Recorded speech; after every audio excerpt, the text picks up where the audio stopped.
I'm Kim, the Abundant Traveler, and these are the top 20 things you need to know before you go to Spain. Thanks so much for coming back to the channel, and if you're new here, I put out weekly, laid-back luxury travel videos inspiring you to get out there and go.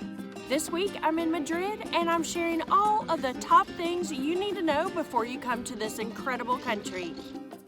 And ladies, even though this is the top 20 things to know before you go to Spain, make sure to stay till the end of the video when I share one additional thing just for you. So today I'm sitting in Madrid in one of the beautiful parks during the siesta time. I've divided these tips into 3 different categories.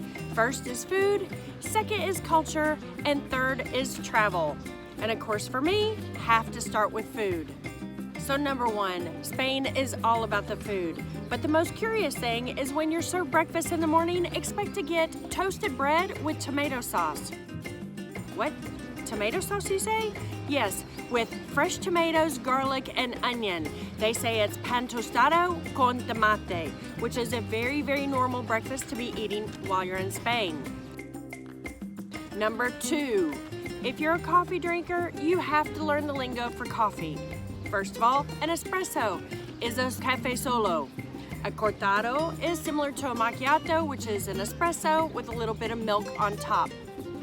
A café largo is the closest thing to coffee that we have in America, similar to what they have as an Americano in Italy, except it's about this big and it is thick and rich. You're probably gonna have to ask for a little bit of hot water if you're used to American coffee.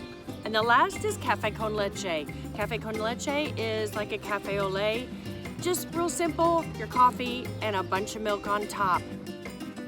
Number 3, let's move on to lunch. Lunch or comida is the most important meal of the day.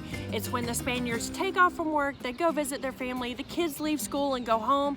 It's about a 3-hour ordeal and it's the main meal of the day. Here in the US, we prefer to have dinner as the main meal, but in Spain, it's the lunchtime between 1 and 4.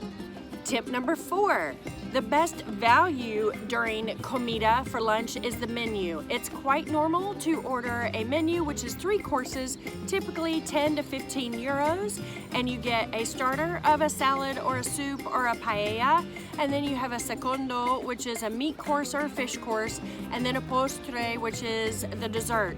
Typically it's served with a glass of wine or a beer or water, and the coffee that you order after your lunch is going to be extra.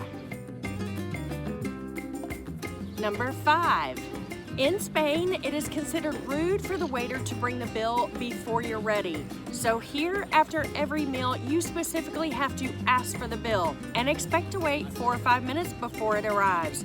In Spain, food is never rushed. Number 6, also at the end of the meal. Tipping is not expected or necessary in Spain. Most of the waiters make a real wage and receive health insurance, so it's not common to tip. If you feel like tipping and you feel like you've had great service, about 10% is enough. And the final tip for food in Spain is dinner time. Dinner time starts 9:30, 10 o'clock at night. Yes, half the world goes to bed by 9:30, 10 o'clock, but the Spaniards are just getting started. Me personally, I love the food in Spain. I love the shareable plates, the small plates, the fact that it's relatively inexpensive, and I love the fact that everyone is getting together for every single meal. No matter where you go, it's all about sitting with friends, having a drink, socializing, and visiting. You see tons of tables with lots and lots of people, 8, 10, 12 people all getting together, enjoying their meals. Before we move on to the cultural tips, as you're enjoying this video, click subscribe, that's the red button below, and ring that notification bell. You don't want to miss an episode. So let's move on to the culture of Spain. First and foremost, you have to slow down. Here, they're living life to enjoy the life. It's not about rushing around, getting things done. Everything is at a slower pace, so make sure to kick back, relax, and enjoy the ride. Number 2, also about slowing down. siestas. Siestas in Spain are serious business. After comida, when the whole family gets together, or friends, during lunchtime, all the shops are closed, so don't expect to be shopping then. Go home, take a nap, go to the park like where I am now, and everybody's hanging out, laying low, resting before the shops open back up and the offices open back up for the evening sessions.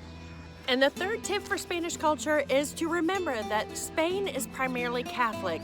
You might want to check the Catholic religious holiday schedule before you head to the country. You don't want to end up here during Semana Santa when everything is closed and all the Spaniards are on holiday. So your hotel prices are higher and there's nothing open, so you don't have anything to do. And the next cultural tip is to note that even though the country is primarily Catholic, there is a huge influence of other cultures into this beautiful, incredible country. If you go to the south, there's a Moorish influence as well as an Arab influence from Morocco, because it's actually just that close across the Gibraltar Strait. If you're in the north, there's a huge French influence across the Pyrenees. And if you're in Barcelona, well, it's a completely different culture, and they have even considered seceding from the country of Spain. Ladies, this next cultural tip is just for you. It's quite common for men to be walking down the street and giving you a piercing look. It's very normal for people to try and make eye contact walking down the street. It seems a bit strange when we're used to looking down, not paying attention to anybody, but here in Spain, it's quite normal and quite exciting. And the last cultural tip I have for you is called Spanish time. If you're out meeting a friend, a Spaniard that is, for tapas or for a drink, or just going to see a movie, and they say they're gonna show up at 7 p.m., expect them to show up sometime around 7:30. It's just normal here in Spain. Remember, as I started this conversation, just kick back, relax, and enjoy the ride.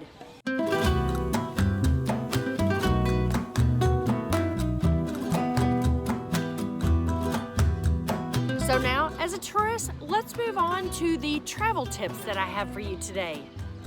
My first travel tip actually applies to every single country that you go to.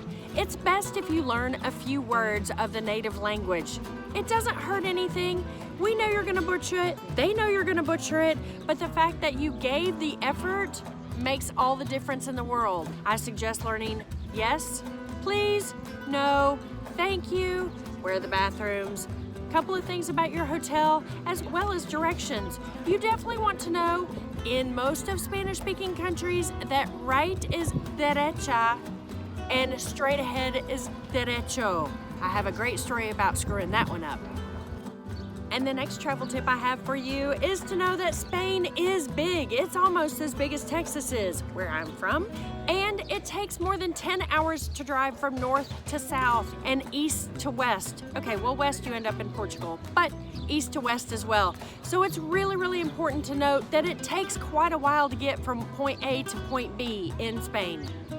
And travel tip number 3 are the roads are fantastic in Spain, so it's okay if it takes you 10 hours. The roads are great. It's very easy to hire a car and to travel anywhere you want to go in the country. Just note, there are lots of camera speed traps everywhere throughout the country, and the speed limit is usually about 120 kilometers an hour when you're on the highway. I think every single time I've driven in this country, I've ended up with a ticket in the mail. So follow speed limit signs. And travel tip number 4, if you don't feel like driving, book flights. Typically in Spain, flights are cheaper than booking a train and just as cheap as booking the bus. It's a lot faster to book a Volaris, Ryanair, or cheap air flight to get from point A to point B.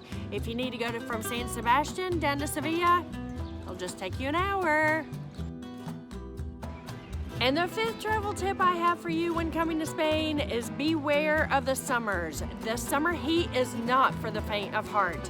Expect it to be over 100, sometimes 110 in Madrid, and even worse in Sevilla and Granada to the south. You might want to come to Spain in an off-season, perhaps in April and May. It's May right now, and it's stunning. Or come in September and October. And the final travel tip, and to me this is the most important, don't just hit the big cities. There are so many incredible things to see in this country. Don't just go to Madrid, Barcelona, and Sevilla. There's so much more to this country, and I love every single part of it.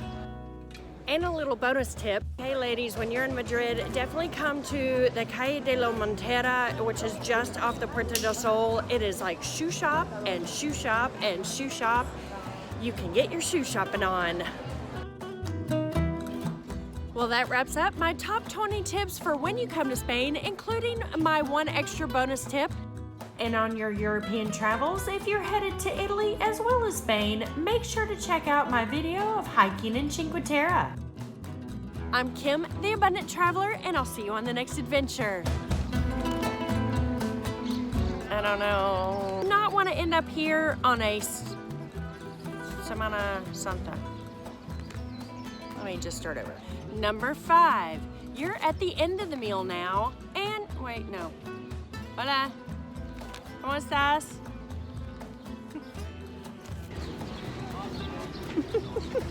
The 5th travel tip for Spain is, I can't remember what it is.